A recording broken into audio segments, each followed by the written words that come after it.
Oke, teman-teman, selamat pagi, teman-teman mahasiswa. Kita kembali ke materi PJJ 1B. Sebelum masuk ke PJJ 1B, kita bahas dulu tugas PJJ 1. Jadi, tugas Anda adalah mencari definisi filsafat, definisi ilmu, dan definisi filsafat ilmu. Jadi, nanti jawabannya filsafat itu adalah apa, ilmu adalah apa, filsafat ilmu adalah apa. Jadi jangan lupa untuk menuliskan sumber referensinya. Caranya tulis nama referensi, nama penulis buku referensinya itu, terus tahun terbit, judul buku, penerbit, kota penerbit, ISBN. Jadi contohnya seperti itu ya, Wisnu Jatmiko 2012, Teknik Pulsa, Jakarta, LPP UNJ ya gitu. ISBN-nya enggak ada tapi saya lupa nggak ngelihat dulu. Jadi itu tugas PJJ 1. Tolong diketik, ditulis, terus dikirim dalam versi doc atau PDF ke Google Classroom sebagai tugas PJJ 1. Atau ditulis pakai kertas, difoto, JPG-nya di rename menjadi tugas PJJ 1, diupload ke account Anda di Google Classroom. Kita masuk ke materi kedua. Jadi tujuan instruksional PJJ 1B ya. Ini telah mengikuti PJJ 1B masih dapat menjelaskan definisi mata kuliah filsafat ilmu, menjelaskan karakteristik berpikir filsafat ilmu, bidang kajian filsafat ilmu, dan landasan dalam filsafat. Kita masuk ke definisi filsafat. Jadi kita ini membahas ontologi ya, ontologi. Jadi apa ya? Apa itu ontologi? Bahasa Yunani itu filosofia. Jadi filsafat itu dari bahasa Yunani. Jadi kalau Anda membahas tentang sesuatu, Anda mulai dari sesuatu itu berasal dari bahasa apa yang berarti apa. Jadi filosofia itu adalah nama sumber dari filsafat. Philos itu cinta, sophia itu kebijaksanaan. Jadi etimologi sebagai arti ya, filsafat berarti cinta kebijaksanaan atau cinta pengetahuan. Jadi lebih tepat filsafat adalah cinta pengetahuan. Maksudnya apa sih? Ya maksudnya orang yang berfilsafat itu orang yang senang pengetahuan. Nah, gitu. Kenapa menggunakan bahasa Yunani? Karena bangsa Yunani itu sudah teoritis dan praktisnya itu sudah ada. Jadi zaman dulu, zaman kita pakai baju dari kulit pisang, pohon pisang, mereka sudah menggunakan bahasa, menggunakan pakaian yang baik ya. Jadi mitologinya dewa-dewa, jadi semua dikasih nama dewa. Dewa Cupid, macam-macam lah karyanya, bangunan seni. Coba Anda lihat ini ya. Ada beberapa yang sudah pernah baca ya, namanya Galia, bangsa Romawi. Ada desa Galia yang Romawi tidak pernah bisa tembusnya. Itu Norwegia kalau salah. Dulu Denmark dan Norwegia itu ada bangsa Galia. Dia tuh pakaiannya, ini ada kepala sukunya Idefik, ini Asterik, ini Obelix, ini kepala lurahnya, ini pandai besi, ini Idefiknya, ini pesakitan kita adalah prajurit Romawi. Oke, yang berikutnya, sehingga ada beberapa orang yang mendefinisikan filsafat sebagai pengetahuan tentang segala yang ada ya. Plato 267 before Christ, maksudnya sebelum Masehi. Terus ada lagi ilmu pengetahuan yang meliputi kebenaran. Jadi ilmu-ilmu metafisika, logika, retorika, etika, sampai estetika yang menyelidiki sebab dan asal segala benda. Ini Aristoteles. Terus si Kant ya. Jadi ilmu pokok dan pangkal segala pengetahuan yang mencakup 4 hal itu definisi dari filsafat. Jadi maksudnya 4 hal itu apa? Jadi apa yang dapat kita ketahui itu namanya metafisika. Jadi apa aja sih yang dapat kita ketahui, yang bisa kita ketahui, yang diperbolehkan oleh Tuhan ya. Apa yang dapat kita kerjakan itu etika, sampai di manakah pengadilan kita, agama, apa itu manusia, itu antropologi, itu nama-namanya. Jadi namanya. Ini seperti sudah dibahas di pertemuan PJJ 1A, manusia dalam kehidupan berdasarkan pengetahuan, tahu kalau tahu, tahu kalau tidak tahu, tidak tahu kalau tahu, tidak tahu kalau tidak tahu. Jadi pastikan Anda di posisi 1, 2 ini ya. Kalau masih posisi 3, Anda harus menjadi tahu kalau tidak tahu. Setelah itu, Anda menggunakan berpikir kritis menjadi tahu kalau tahu. Kalau masih nomor 3, nomor 4, ini Anda follower ya. Hati-hati dengan posisi tersebut. Terus, kenapa orang berfilsafat ya? Filsafat didorong untuk mengetahui apa saja pengetahuan yang telah kita ketahui. Jadi pengetahuan yang telah kita ketahui itu apa aja sih? Sampai di mana sih? Terus kalau cuma sampai situ, kita nanti bagaimana? Nah, jadi nanti kita akan naik. Jadi apa pengetahuan atau apa saja pengetahuan yang belum kita ketahui? Jadi naik gitu ya, naik tingkatnya. Saya udah sampai di sini loh. Nanti tapi saya akan mencapai sana gitu. Nah, gitu. Nah, pengetahuan seperti yang kemarin, seperti yang tadi PJJ 1A, pengetahuan didapatkan dari rasa ingin tahu. Hati-hati ya, pengetahuan diperoleh dari rasa ingin tahu. Jadi kalau Anda punya rasa ingin tahu itu dan diwujudkan, itu nanti hasilnya pengetahuan. Nah, tapi kebenaran atau kepastian dimulai dengan rasa ragu-ragu. Jadi kalau Anda punya rasa ragu-ragu, itu menghasilkan kebenaran. Nah, filsafat itu dimulai dari rasa ingin tahu dan ragu-ragu. Jadi kalau Anda menggabungkan dua rasa ingin tahu dan ragu-ragu itu, Anda sedang berfilsafat gitu. Udah tahu belum ya? Nanti coba ditanya di grup ya. Sehingga definisi filsafat adalah proses berpikir kritis ya. Proses berpikir. Jadi yang berproses itu di kepalanya ya, bukan di tempat lain. Jadi berpikirnya di kepala itu. Berproses berpikir kritis untuk mendapatkan pengetahuan. Saya nggak nyari pengetahuan, Pak. Saya mendapatkan jawaban. Oke. Jawaban atau solusi dari suatu fenomena dengan benar. Itu definisi filsafat. Jadi proses berpikirnya untuk mendapatkan pengetahuan atau jawaban yang benar, itu namanya definisi, namanya filsafat. Nah, supaya Anda bisa mendapatkan pengetahuan atau jawaban yang benar dari suatu fenomena, itu Anda harus melakukan filsafat tersebut. Nah, caranya bagaimana? Caranya itu tekniknya. Tekniknya bagaimana? Orang kok bisa pergi ke bulan, pasti ada caranya. Gitu. Bagaimana Anda bisa jadi direktur di perusahaan ini? Ya, karena saya bisa menjual 10 juta MacBook yang tidak Anda jual, yang tidak berhasil Anda jual sebelumnya. Sehingga Anda tetap jadi manajer sales, saya jadi direktur. Nah, gitu. Itu caranya. Bagaimana cara saya menjadi mahasiswa UNJ? Nah, caranya begini, begono, cerita panjang lebar. Nah, banyak pertanyaan terkait dengan bagaimana caranya itu. Yang pertama, Anda harus bisa menjawab ilmu pengetahuan apa saja yang sudah saya kuasai. Gitu. Saya itu punya ilmu apa aja sih? Nggak ada. Nah, berarti saya tahu kalau saya nggak tahu. Oh, saya punya ilmu begini, begitu, begini. Oh, berarti saya tahu kalau saya punya ini. Nah, setelah Anda punya ilmu pengetahuan yang sudah Anda list itu, sudah Anda tulis, punya bisanya apa aja, terus Anda cari, mana sih yang ilmu, mana yang bukan ilmu.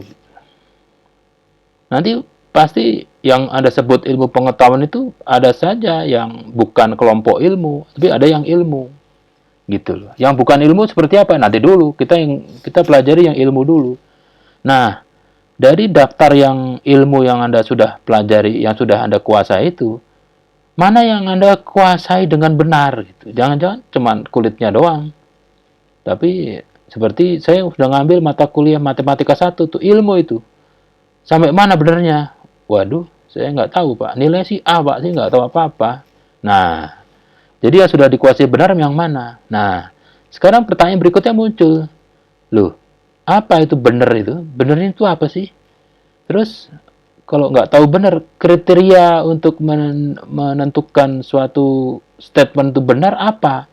Jadi, apa kriteria kebenaran?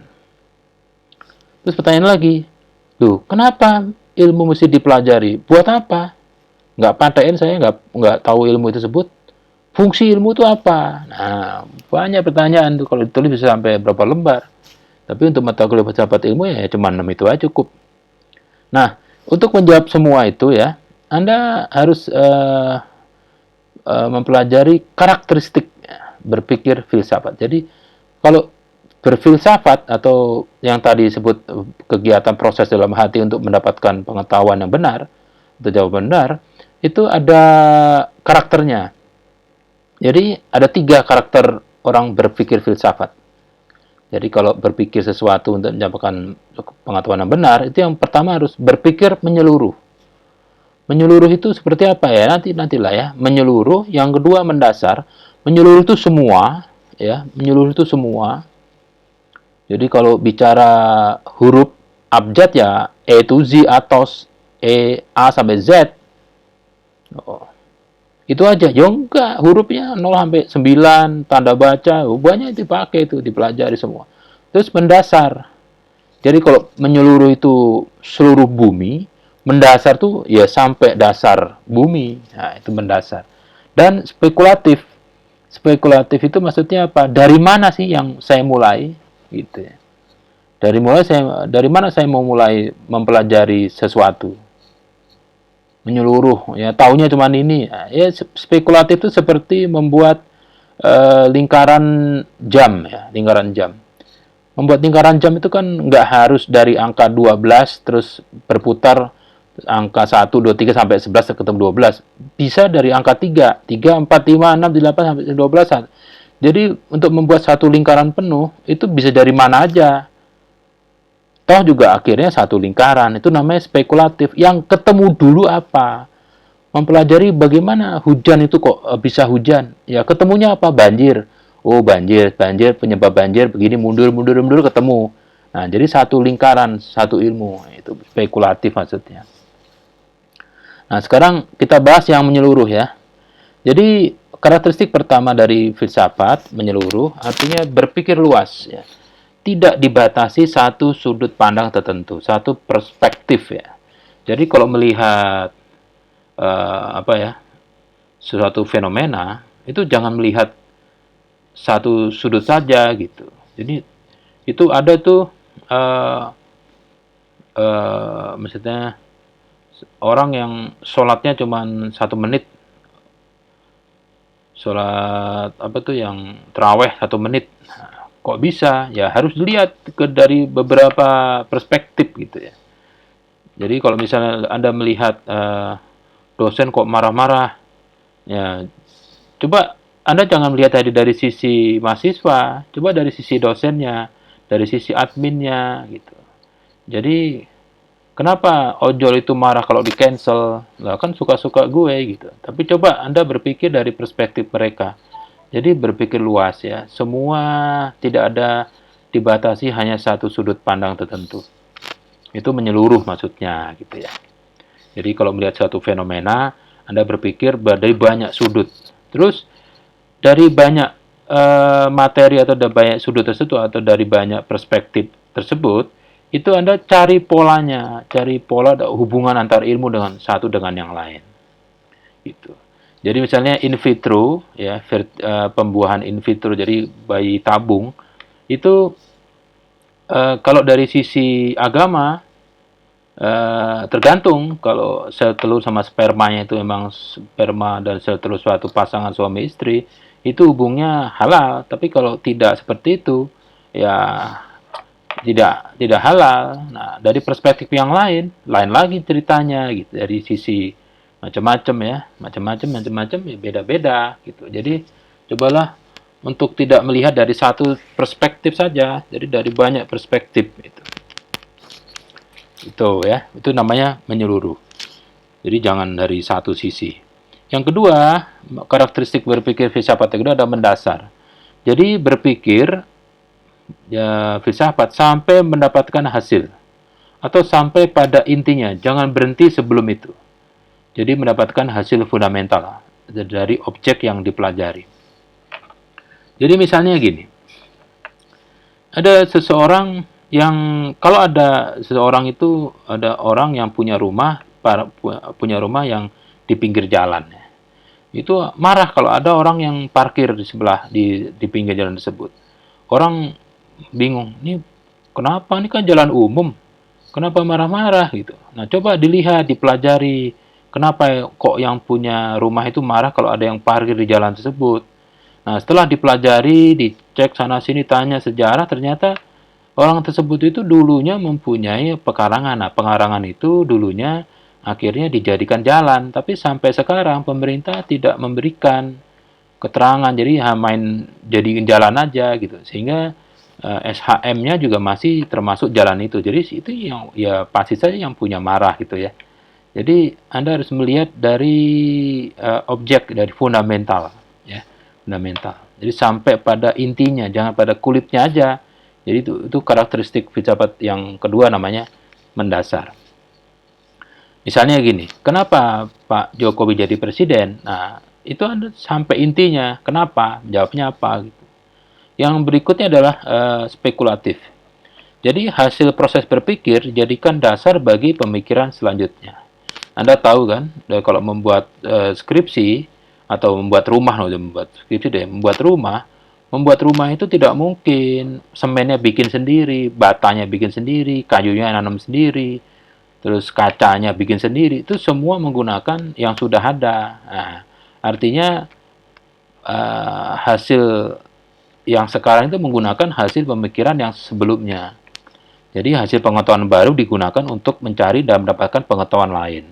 Itu namanya spekulatif. Jadi kalau membuat lingkaran dari angka 3 sampai nanti kembali ke 3, ya awalnya 3, 3, 4, 5, 6, 7, 8, sampai akhirnya menjadi satu lingkaran penuh. Itu namanya spekulatif. Ketemu yang mana itu hanya dipelajari. Nanti akhirnya satu keseluruhan. Nah, bagaimana cara mendapatkan pengetahuan? Ya, bagaimana cara mendapatkan pengetahuan? Misalnya, contoh menggunakan 3 karakteristik. Jadi menyeluruh, mendasar, dan spekulatif. Kenapa sih istri pilot lulusan AAU, Akademi Angkatan Udara, itu banyakkan dari Jogja gitu. Jadi ada pilot dari Ambon, tapi begitu pulang, itu pulang ke rumah keluarga istrinya, mertuanya, itu di Jogja. Ada orang Jakarta punya istri orang Jogja. Ada orang Medan punya istri orang Jogja. Kok bisa sih? Kenapa? Ya, ternyata AAU itu di Jogja gitu. Jadi begitu banyak perempuan atau gadis-gadis yang memang mempunyai tujuan mendapatkan suami pilot. Nah, dengan berbagai strategi, cara, dan sebaiknya atau memang jodohnya, ya akhirnya mereka sukses ya dengan cita-citanya, sehingga istri-istri pilot AAU itu ya memang dari Jogja. Kalau AAU pindah ke misalnya ke Jakarta, bisa jadi istri-istri pilot AAU itu akan berbagai jenis kebudayaannya, karena Jakarta kan banyak sekali budayanya. Nah, kenapa mobil mati mesin ya saat di atas rel kereta api listrik? Ya, kita tahu ya, mobil itu mempunyai pengapian.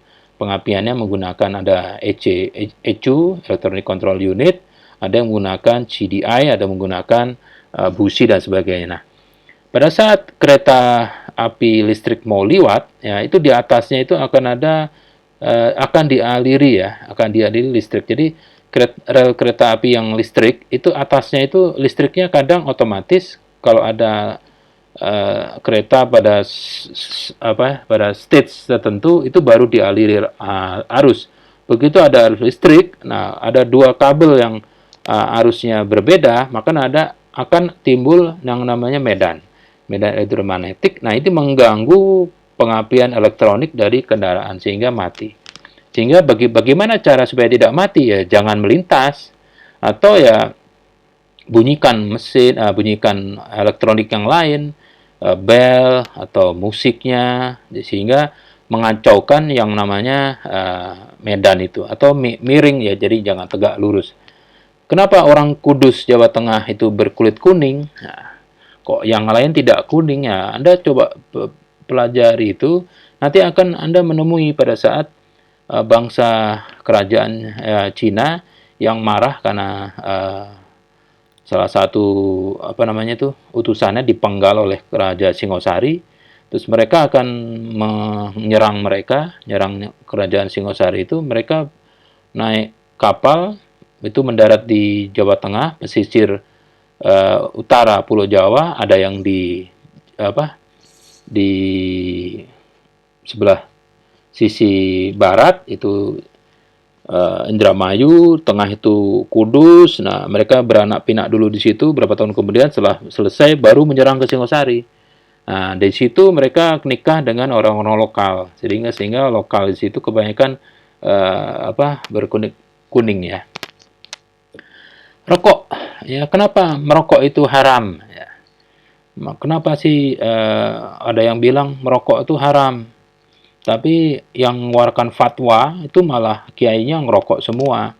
Tapi coba Anda lihat rokok yang tipe rokok yang dirokok oleh kiai-kiai itu. Jadi rokok itu haram jika rokok itu menggunakan filter gitu ya. Filter di pangkal rokok itu ada filternya. Nah, rokok atau tembakau, kalau merokok tembakau, menghisap tembakau yang dibakar itu tidak ada zat aditif yang merugikan. Kalau hanya tembakau itu semua sehat ya. Tapi yang sekarang dilakukan, selain tembakau dicampur daun yang lain, dikasih nikotin dan sebagainya, campuran ada banyak sekali, sehingga hasil bakaran dari tembakau dan lain-lainnya itu akan menghasilkan beberapa puluh zat berbahaya. Nah, supaya zat berbahaya itu pada saat dibakar, disedot, itu tidak masuk ke paru-paru, dikasihlah filter, namanya rokok filter, ada filter. Nah, filter secara teori, filter yang dipakai untuk menghilangkan nikotin adalah hemoglobin. Hemoglobin itu kalau dicampur dengan nikotin, maka nikotinnya akan diikat oleh hemoglobin. Nah, hemoglobin itu adanya di darah. Nah, darah manusia butuh berapa liter untuk membuat filter gitu. Akhirnya karena tidak ada, menggunakan darah babi. Nah, darah babi itu diambil komponen darahnya namanya hemoglobin, terus itu dicampur di dalam filter. Nah, karena teori di Indonesia itu belum ada perusahaan yang memproduksi filter, berarti semua perusahaan rokok yang menggunakan filter di Indonesia itu membeli filter dari luar negeri. Artinya luar negeri menggunakan hemoglobin darah babi. Nah, sehingga kalau rokok filternya dari luar negeri yang komponennya hemoglobin babi itu dibakar dan dikenyot di mulutnya manusia, nah yang nyedot itu haram kalau dia muslim. Ya, supaya tidak haram gimana? Ya potong aja filternya gitu. Jangan dikenyot, filternya jangan dikenyot gitu. Ya rokoknya aja dikenyot. Jadi kenapa rokok filter haram? Ya itu tadi jawabannya gitu. Nah, sekarang mengapa virus babi H5N1 kok menyerang manusia gitu ya? Dari mana asalnya gitu? Dari mana asalnya? Nah, untuk mendapatkan pengetahuan dari mana, ingat ya, yang dicari pengetahuan itu adalah usul asal usulnya, bukan dampaknya. Dulu manusia waktu zaman tahun berapa kena virus babi, virus H5N1. Itu kalau kena mati semua kayak sekarang virus COVID. Yang jadi pertanyaan, dari mana asal usulnya? Kalau ketahuan asal usulnya, kita bisa membereskan. Jadi H5N1 itu dulunya ada di babi. Nah gitu, kok bisa dapat babi, kok bisa nyebar kemana-mana? Nah itu dulu ceritanya, pokoknya intinya virus H5N1 itu ada di air liurnya kelelawar.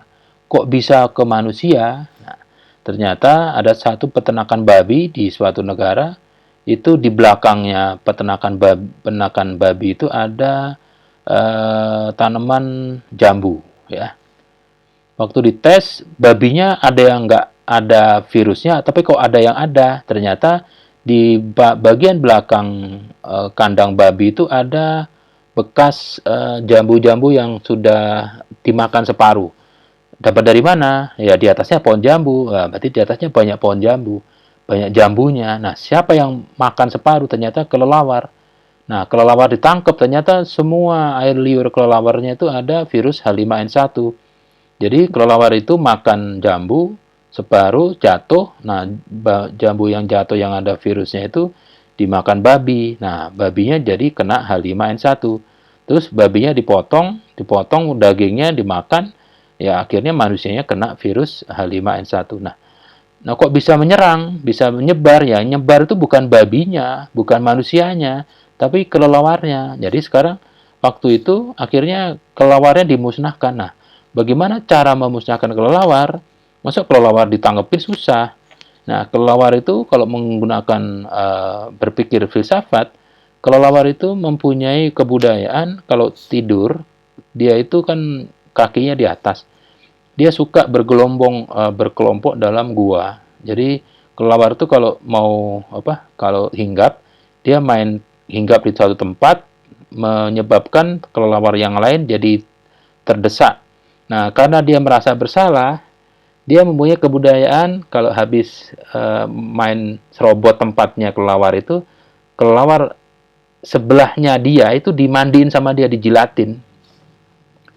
Jadi kelawar kiri dijilatin, kelawar kanan dijilatin, depannya dijilatin. Habis itu dia tidur. Jadi kalau ada kelawar lagi yang insert di situ numpang tidur dan dia juga dijilatin juga. Nah, sehingga cara memusnahkan kelawar itu gampang sekali dengan cara melihat kebudayaan kelelawar. Jadi tangkap aja dari satu koloni itu katakanlah 1%-nya aja ditangkap terus dilumuri dengan suatu jelly yang ini jelly semacam virus yang akhirnya bisa matiin kelelawar.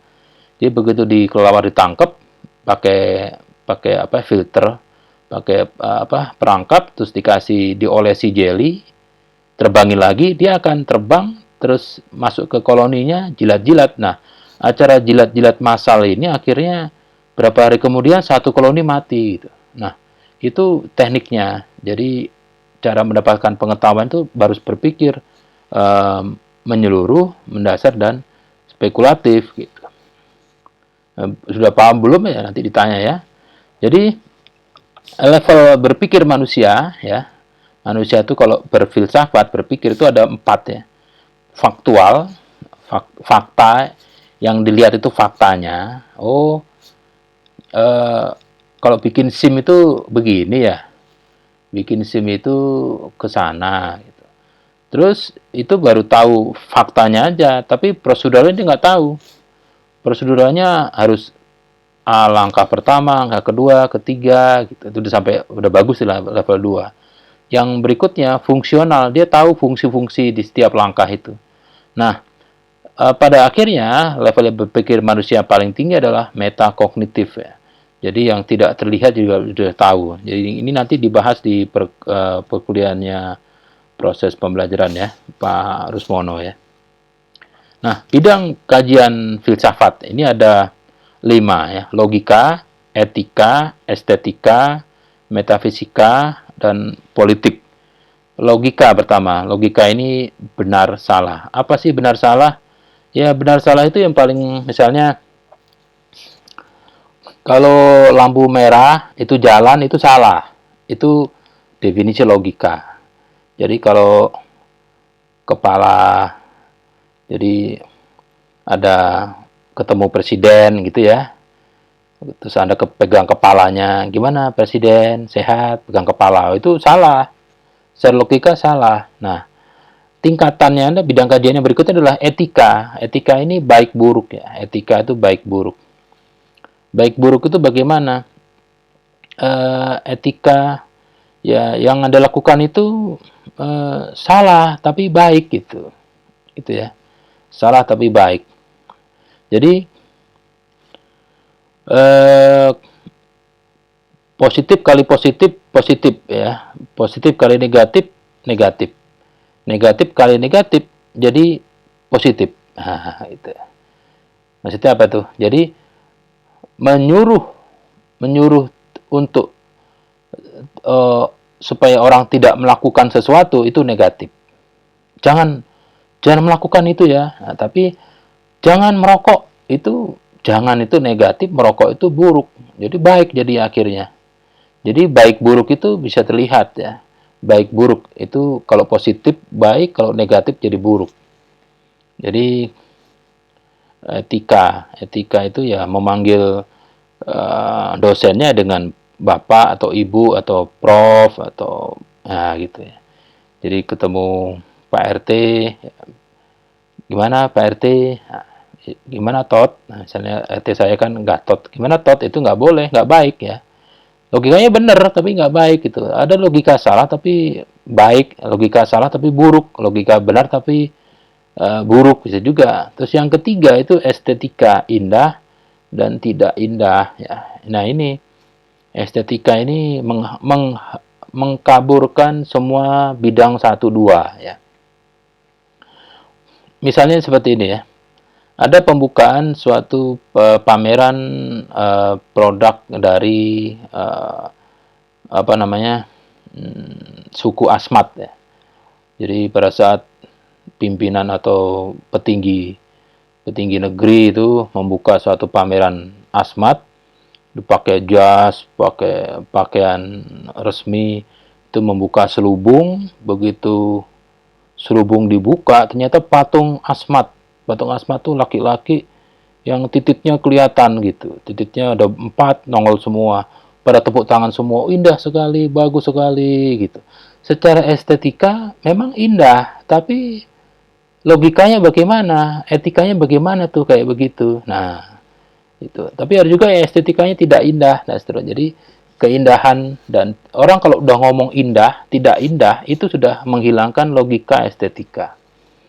Jadi saya belum datang ini CT125 saya. Apa itu Pak? Honda CT125 harga 70 juta. Itu Honda seperti Honda lama. Saya mempunyai Honda dari dulu, zaman sekarang akan datang gitu. Ya memang indah, tapi bagi orang yang lain, waduh, uang segitu besar hanya buat itu saja. Salah, buruk tapi indah. Nah, sekarang metafisika, ini bidang kajian juga. Metafisika itu bukan hal yang berbau apa ya, dukun santet atau begitu ya. Metafisika ini adalah hakikat zat dan pikiran itu apa gitu. Dan yang terakhir adalah politik, namanya organisasi. Politik itu seperti di rumah misalnya ya. Misalnya yang di rumah ini TV LCD-nya kurang bagus nih, itu nanti ibunya sama anak-anaknya bilang kumpul, iya Pak, ini TV-nya nggak bagus nih, sudah nggak bagus. Iya Bapak.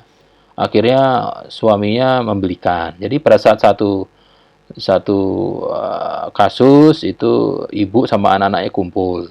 Akhirnya bapaknya yang beli. Untuk kasus yang lain, untuk makan pagi misalnya, itu bapak, ibu, sama adiknya kumpul. Ini kakak nih yang harus beli, iya kak, kamu kak gantian sekarang. Nah, kakaknya merasa, waduh, baru kumpul nih, akhirnya kakak yang beli. Jadi itu politik. Anda bisa menganalogikan menjadi yang lain. Jadi organisasi politik banyak ya. Organisasi itu kan kumpulan manusia. Itu bisa saja menjadi suatu politik. Jadi kalau menggulkan suatu tujuan, itu bisa saja para elit-elit partai itu gabung. Tapi untuk yang lain, itu gabungnya nggak banyak. Ada 7 lawan 4. Jadi begitu nanti fenomena yang lain, itu 10 lawan 1, dan seterusnya. Itu di bidang kajian filsafat juga nanti dibahas. Dan cabang-cabang filsafat itu banyak ya, dari epistemologi, pengetahuan, ya, etika, filsafat, logika, metodologi, biologi, psikologi, antropologi, sosiologi, wah, banyak sekali. Jadi cabang-cabang filsafat itu akan menghasilkan cabang-cabang pohon keilmuan, ya. Metafisika. Nah, ada namanya filsafat ilmu. Jadi cabang-cabang filsafat, hasil berpikir filsafat itu menghasilkan seperti itu. Ya, filsafat sejarah, matematika, dan seterusnya. Jadi, apa sih ilmu? Nah, menurut Kamus Besar Bahasa Indonesia, ilmu adalah pengetahuan tentang suatu bidang yang disusun secara sistematis menggunakan metode-metode tertentu.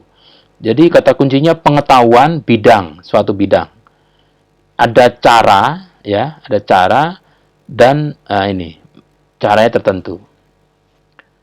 Misalnya seperti ini, ya, ilmu segala macam itu ilmu. Jadi disimpulkan kumpulan pengetahuan yang disusun secara sistematis dengan menggunakan metode-metode tertentu. Itu definisi ilmu. Oke. Nah, ilmu itu ada karakteristiknya, ya. Ada beberapa teori, ya. Ilmu itu punya umum, jadi tidak boleh ilmu itu punya seseorang. Kalau belajar mesti ini dulu, itu tidak ada, ya. Itu kata Randall dan Barker itu. Kebenarannya tidak mutlak. Jadi karena ilmu itu disusun oleh manusia, jadi bisa saja. Karena ilmu itu pasti untuk manusia kan. Di dunia ini manusia mempunyai ilmu, tujuannya untuk manusia. Nah, karena manusia ini bergerak, dia mati, nanti penerusnya. Jadi kebenaran suatu ilmu itu tidak akan langgeng. Jadi nanti cucu Anda itu mungkin tidak menggunakan ilmu yang kita pakai sekarang karena sudah berbeda gitu ya. Dan objektif ya, objektif. Bukan subjektif ya, objeknya. Jadi objeknya ada prosedur bakunya. Nah, menurut Den Haag ini dalam prasaja itu ciri-ciri ilmu itu harus rasional. Rasional itu artinya hasil proses berpikir. Jadi rasional itu bisa diterima oleh akal. Akal siapa? Manusia lah. Rasional. Jadi kalau mau disebut ilmu artinya logika masuk. Tapi logika ini adalah logika bidang ilmunya ya. Jadi kalau Anda bilang ke Surabaya 1 detik itu nggak percaya karena Anda memang bukan bidang ilmunya. Tapi kalau yang bidang ilmunya, percaya mereka. Gitu. Empiris. Nah, empiris itu dilakukan sendiri, diperoleh sendiri, pengalaman sendiri. Umum, ada fungsinya untuk manusia. Akumulatif, itu bisa dipakai untuk penelitian selanjutnya. Itu menurut Ernest ya. Jadi, perbedaan ilmu dengan filsafat, nah ini. Kalau filsafat, itu mencari solusi. Ya. Tugasnya mencari solusi. Jadi, filsafat itu fungsinya untuk mencari pengetahuan yang baru. Tapi kalau ilmu itu sudah ada sifatnya mendeskripsikan, menjelaskan suatu fenomena. Kenapa terjadi itu ilmu. Tapi kalau filsafat itu mencari bagaimana mendapatkan ilmu tadi itu. Ya, itu filsafat. Dia kalau ilmu bersifat netral, maksudnya objektif. Kalau filsafat enggak, tergantung. Ya, tergantung siapa yang berpikir gitu. Kalau ilmu yang berikutnya adalah berdasarkan asumsi. Asumsi itu adalah suatu pernyataan yang kebenarannya tidak perlu ditanya. Jadi misalnya kan gini, jika saya bisa menggunakan jalan tol Jakarta Cikampek, maka saya dapat mengendarai mobil saya itu dari Jakarta ke Cikampek dalam waktu 50 menit. Ya, tapi gigi lu gendut, siapa yang mau menyewain jalan tol ke Anda? Kan nggak ada. Jadi artinya asumsi itu suatu pernyataan yang kebenarannya udah pasti ya benar menurut kita, tapi belum pernah terjadi, asumsi. Jadi misalnya gini ya, diasumsikan Anda itu kuliah 8 semester. Kalau 1 semester diasumsikan 20 SKS, maka kalau 8 semester itu 8 kali 20, 160 SKS. Berarti Anda sudah lulus 8 SKS. Ya, belum tentu juga kan, itu namanya asumsi. Asumsi ya, iya, ya benar-benar aja asumsi. Nah, kalau filsafat itu tidak, itu menguji suatu asumsi, kemudian asumsi. Tujuannya, oh benar nih, 1 semester 20 SKS terus-terusan. Emang orang nggak lulus, orang emang nggak pernah gini, nggak pernah gitu, nggak mungkin, itu bullshit. Nah, itu filsafat. Nah, yang ilmu menguji kebenaran menggunakan metode ilmiah. Kalau ilmu ya, ilmu itu pakai ilmiah pokoknya, pakai metode ilmiah. Jadi kalau tidak ilmiah, bukan ilmu kata dia. Lo gimana? Dari Jakarta ke Surabaya 1 detik, nggak bisa itu. Tidak ilmiah, karena ilmu. Tapi kalau filsafat, gimana caranya itu ya? Dia mikir gitu. Dia bukannya nggak mikir ya, mikir. Jadi orang orang Amerika itu mendengar orang Indonesia bisa berlari cepat ya 1 detik, itu mereka berpikir bagaimana caranya. Nah, sampai sekarang mereka kan sudah punya kendaraan cepat ya. Terus misalnya Amerika itu mendengar bahwa orang Indonesia itu bisa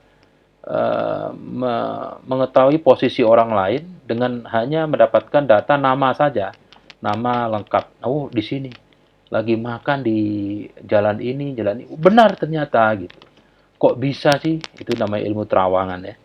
Amerika akhirnya meluncurkan satelit Keyhole 11. Jadi KH-11 itu satelit yang ada kameranya. Jadi dia bisa, kameranya bukan satu ya, banyak ya. Kameranya banyak. Nah, kamera-kamera itu kalau dihubungkan dari satu sistem, dia punya kendalinya, itu bisa melihat orang di muka bumi. Jadi di jamnya merek apa dia bisa tahu. Tapi itu versi versi mereka ya. Kalau versi yang dijual, satelit GLONASS itu yang membuat map GPS Google Map itu ya hanya sampai 200 meter dari udara. Kalau di zoom lagi bisa, itu tapi mereka nggak mau. Jadi akhirnya Amerika meluncurkan satelit-satelit itu untuk dapat mengetahui posisi seseorang. Nah, supaya bisa tahu posisi orang ya pakai gadget. Jadi setiap gadget yang Anda pakai handphone apa saja, itu akan hidup kalau Anda mengaktifkan alamat email. Nah, alamat email Anda itu kalau misalnya di Yahoo, ya di admin Yahoo di admin Yahoo di dunia itu bisa tahu posisi handphone siapa saja di muka bumi ini. Jadi makanya admin Google, admin Yahoo, admin IG itu ada di baris krim. Jadi Anda tidak mungkin bisa lolos dari mereka ya. Itu apakah baris krim punya ilmu terawangan ya? Mereka punya, tapi teknologi. Nah, filsafat dikoreksi oleh ilmu. Ya, filsafat dikoreksi oleh ilmu. Jadi kalau Anda berfilsafat, itu selalu dikoreksi oleh ilmu yang sudah ada, dikuasai oleh orang yang berfilsafat. Tetapi kalau filsafat itu menggunakan ilmu untuk filsafat gitu. Ya udahlah, mungkin belum paham tapi didengerin aja, diputar-putar lagi nanti bisa, insya Allah bisa paham. Jadi hasil dari proses filsafat ya, ini dasarnya kan rasa ingin tahu. Ya, proses berfilsafat ini awalnya dari rasa ingin tahu, ragu-ragu dan kritis. Jadi rasa ingin tahu, ragu-ragu dan kritis ini nanti akan menghasilkan pengetahuan, gitu ya. Semakin tinggi, semakin besar rasa ingin tahu, semakin besar ragu-ragu dan berpikir kritis semakin tinggi, itu nanti akan menghasilkan pengetahuan yang kebenarannya lebih tinggi. Nah, pengetahuan yang benar itu nanti menjadi konsep. Konsep kalau benar jadi hukum. Hukum jadi postulat, jadi akhirnya teori. Jadi kalau dikumpulkan akan menjadi sebuah ilmu pengetahuan yang baru. Jadi itu proses menjadi suatu ilmu itu seperti itu ya. Jadi suatu ilmu, ini kok bisa sih ada tanaman kalau direbus jadi enak seperti ini, bagaimana caranya ya? Nah, akhirnya itu tadi ilmu varietas ya, bagaimana menyilangkan bibit padi A sama B sampai berapa kali iterasi panen, apakah baik terus kalau tahan cuaca, tahan wereng, tahan segala macam, kalau sudah bagus, nah, dapatlah mereka suatu produk IR ya, padi varietas baru. Itu dari rasa ingin tahu, ragu-ragu, kritis, akhirnya menghasilkan suatu produk. Itu berpikir filsafat. Untuk mempelajari ilmu pengetahuan, ya kita itu perlu 3 pertanyaan dasar, ya.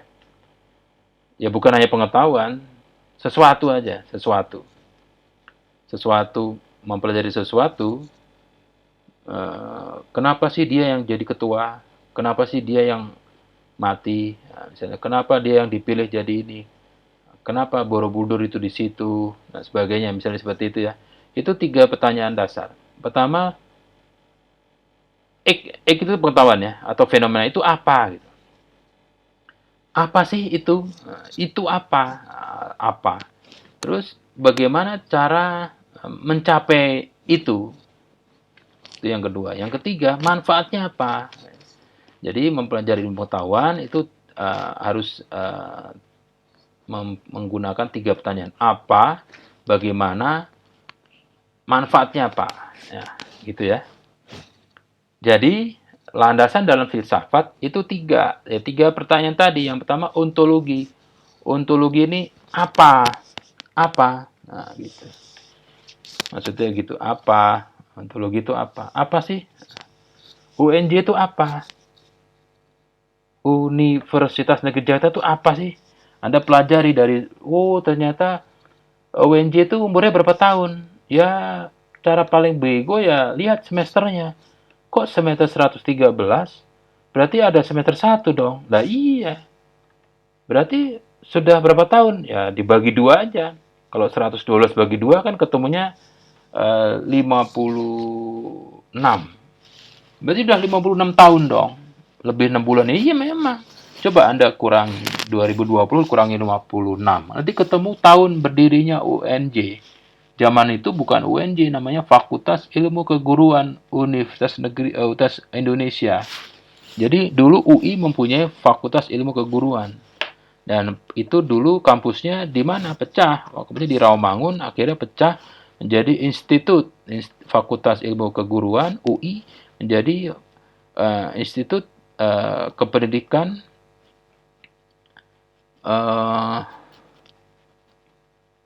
dan Ilmu Pendidikan, namanya IKIP Jakarta. Nah, nanti akhirnya perluasan mandat menjadi Universitas Negeri Jakarta. Semua LPTK, Lembaga Pendidikan Teknologi Kejuruan, menjadi universitas. Itu apa? Kenapa UNJ? Nah, kenapa nggak lain? Nah, coba tanyakan siapa aja pendirinya, dari dulu siapa aja. Dulu rektornya tentara terus. Nah, sekarang udah mulai baik ya. Terus bagaimana UNJ menjadi seperti sekarang ini? Itu namanya epistemologi, bagaimana perjalanannya. Nah, sekarang UNJ buat apa gitu ya? Itu aksiologi. Jadi kalau mempelajari suatu ilmu, pelajari Anda dulu. Anda itu siapa gitu. Terus bagaimana Anda bisa sampai di posisi ini? Terus untuk apa gitu. Jadi kalau Anda hidup pasti Anda punya kompetensi. Nah, kompetensi itu kenapa ditaruh ke Anda? Kenapa Anda kok modelnya seperti itu? Oleh Allah itu kenapa? Bagaimana? Terus untuk apa kira-kira tujuan Anda hidup buat apa? Wah, berat sekali pertanyaannya. Ya udah, nanti kita bahas lagi yang lain lagi ya. Oke, yang berikutnya kita masuk ke definisi ilmu, filsafat ilmu ya. Menurut Koni Semiawan, termasuk rektor yang dulu ya, ilmu yang berbicara tentang ilmu pengetahuan, the science of sciences, yang kedudukan di atas ilmu lainnya. Jadi filsafat ilmu ini adalah ilmu yang mempelajari ilmu pengetahuan. Coba, gimana tuh maksudnya? Jadi kalau ada ilmu, itu kumpulan ilmu yang di atasnya namanya filsafat ilmu. Nah, jadi filsafat ilmu itu adalah ilmu yang mempelajari tentang ilmu. Jadi seperti itu ya, bagian dari epistemologi yang secara spesifik mengkaji hakikat ilmu seperti objek apa yang telah, wujudnya bagaimana, hubungan antar objek, dan seterusnya. Terus landasan ontologi. Ini membahas apa objek kajian, idealismenya, materialnya, macam-macam. Terus pertanyaan yang harus ditelaah, apa objek yang dikaji, landasan untuk ontologi itu apa, wujudnya bagaimana, hubungannya dengan manusia bagaimana, gitu. Kalau epistemologi, proses ya, bagaimana tata caranya. Jadi caranya mendapatkan pengetahuan. Jadi kembali lagi, kalau Anda mempelajari mata kuliah, ya, pada saat Anda belajar pertama kali suatu mata kuliah di prodi Pendidikan dan Elektronika, itu pasti akan dijelaskan oleh dosennya. Mata kuliah itu apa sih? Itu namanya ontologi. Mata kuliah ini membahas ini, gitu ya. Jadi nanti Anda akan mendapatkan kompetensi ini, jadi bidang kajiannya ini itu Anda dikasih tahu ontologinya gitu.